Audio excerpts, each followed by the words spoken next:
They stood beneath the looming arch of the courthouse, their silhouettes stark against the morning light. Black suits clung to their frames, tailored and crisp, but their eyes, those carried the weight of 17 years lost to steel bars and silence. Cameras flashed.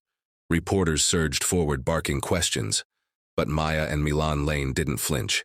They had waited too long for this day. The iron gate groaned, and for the first time in almost 2 decades the world would see their father as he truly was, an innocent man. Today wasn't about vindication. Today was about a promise made with trembling hands and tear-streaked cheeks, to fight until truth had a voice again. If you've ever wondered how far daughters would go to save their father, if you believe that love is a force the world can't suppress, this story is going to grip you to your core. Because what happened to Marcus Lane should never happen to anyone. But it did. And his daughters were ready to tear the sky apart to set things right. Before the chains, before the cold courtroom, Marcus Lane was just a man trying to hold his family together. He was the kind of father who never let the girls see him cry. Not when the bills piled up, not when his knees ached after the double shift, not even when he got the call. Aisha Lane, his wife, his heart, had been hit by a drunk driver on her way to pick up candles for the twins' 5th birthday. It was a senseless loss. She was gone in an instant. 1 minute she was calling to ask if he wanted chocolate or vanilla frosting. The next minute, silence. He remembered the girls asking why Mommy wasn't coming home. He remembered kneeling on the kitchen floor, holding them, whispering, "I've got you, I promise." And he kept that promise. He woke at 4:30 a.m. every day, made their lunch, peanut butter for Maya, tuna for Milan, combed their hair into matching puffs, walked them to the bus, waving until it turned the corner. Then he put on his navy blue work shirt, laced his boots, and clocked in at Hamilton Industrial Solutions, a company that barely noticed when he arrived early or stayed late. He didn't care. His girls were his world. They weren't just students, they were stars. Maya with her passion for debate, Milan with her obsession with puzzles and crime documentaries. Their teachers often said they were destined for greatness. Marcus just wanted them safe. They played board games every Friday.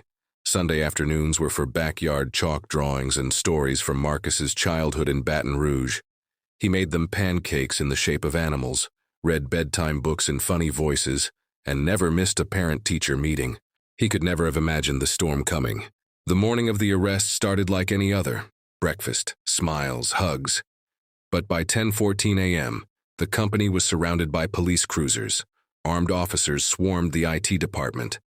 Marcus was called into the conference room, where his world shattered. "Let me know when you're ready for Chunk 2 and I'll paste it immediately." They accused him of embezzling over $5 million. Evidence? Emails, digital approvals, vendor transfers, all pointing directly to his login credentials. He laughed at first, a cruel joke, right? But the room stayed cold, silent. And then he saw Detective Carl Whitman enter, sharp-suited, steely-eyed, a man who had made his name cracking white-collar fraud cases. Marcus had seen him on the news. Now he was reading him his rights. Marcus sat alone in that interrogation room for over 8 hours. He begged them to look deeper. He explained he didn't even have access to high-level transactions. But every time he spoke, Carl interrupted, shifting the narrative. Behind the scenes, the real architect, Brian Kingsley, his supervisor, was wiping his tracks. The man who hosted barbecues, who shared beers with Marcus, had spent years orchestrating the theft. And now, with the net closing in, he needed a fall guy. Marcus fit the profile perfectly.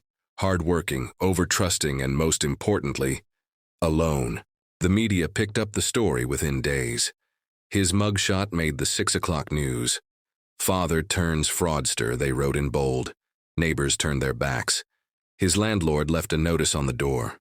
The school hesitated to let the girls attend until the dust settled. His trial was a blur of procedural errors and legal neglect. His public defender barely met him before the first hearing. The prosecution portrayed Marcus as a cunning insider, driven by desperation. A single father drowning in bills, they said. A man who cracked under pressure. Maya and Milan sat in the back, clutching each other's hands until their fingers went numb. No witnesses were called in his defense. No expert testimony, just exhibits, screenshots, and falsified documents that nobody cared to verify. 30 years, no parole before 25. The courtroom emptied. The girls wept. And Marcus turned only once before being taken away. "Don't let this break you," he whispered. "Don't let them win." The girls went home to an empty apartment. His toothbrush was still by the sink. His work boots, still muddy, sat by the door. Maya found the letter he had written for her 18th birthday, just 2 weeks away. Milan found a small box hidden under his pillow. 2 matching necklaces with a simple inscription, "Always with you." They grieved, but not for long. On the night of his sentencing, they made a pact. They would become what their father needed most. They would become the lawyers he never had. They wrote the pact on a napkin and taped it to the fridge. Every test, every sleepless night, they pointed to that napkin. They transformed their pain into fuel. School became their battlefield. Maya poured herself into mock trials and legal studies. Milan studied case law by candlelight when the lights were cut off. When their scholarships came through, they left for Columbia Law without ever looking back. Their journey wasn't easy. They cleaned dormitories to afford textbooks, tutored undergraduates to pay rent, and every weekend they traveled back to the prison, an 8-hour bus ride, to sit across from the man whose only crime was being in the wrong place at the wrong time. Every visit was both medicine and misery. Marcus aged quickly. The guards called him Old Lane. He kept to himself. Taught GED classes to inmates, but when he saw his daughters, his eyes still sparkled. "Don't let hate make your choices," he told them once. "Let justice do the talking." And so they listened, and studied, and rose. They interned at wrongful conviction units, attended every public hearing they could, published papers on systemic bias. And when they graduated top of their class, the world finally took notice. They launched a private investigation into their father's case using every tool they had. They found an old IT contractor who testified that Marcus didn't have approval access, dug through payroll logs that showed he wasn't even on site during key transactions. Then they stumbled on a set of archived server logs, buried under layers of bureaucracy, that revealed tampered timestamps. The biggest bombshell? An anonymous leak of internal emails between Kingsley and Detective Whitman, discussing Marcus by name. The emails were clear. "Lane won't fight this, he's got nothing, he's perfect." It was all they needed. They filed for retrial and submitted a 312-page evidence packet. Friends from law school helped with research.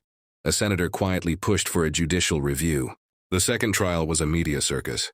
Marcus, now visibly frail, sat at the defense table beside his daughters.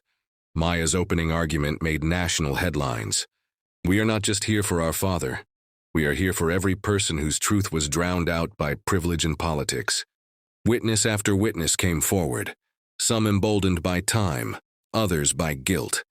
The whistleblower, a former detective who had worked with Carl, confirmed that the investigation was manipulated from day one. It took the jury less than 4 hours. Not guilty. When Marcus walked out, the world paused. Reporters flooded him. Strangers cried. His daughters held him close like they'd never let go.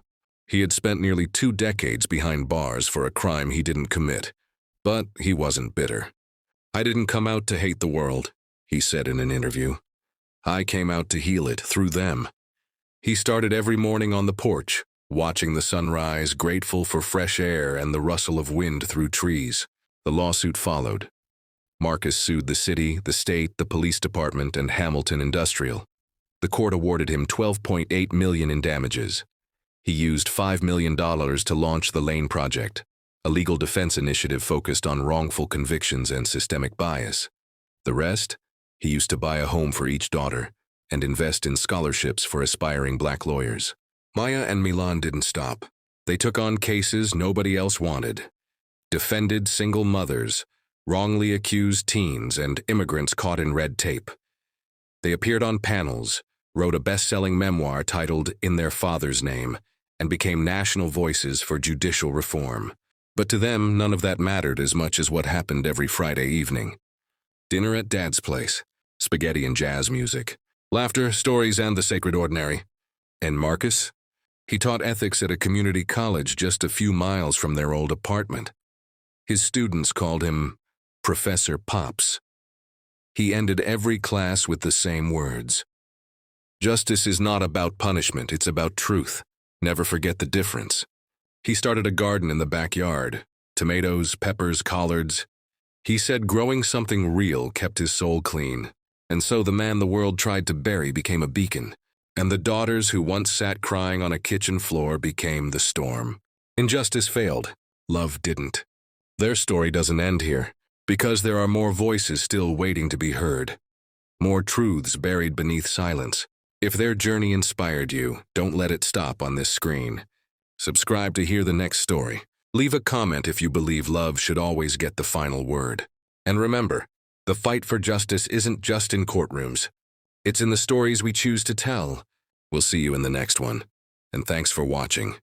Tell us where you are watching us from. We appreciate all our viewers from every corner of the world.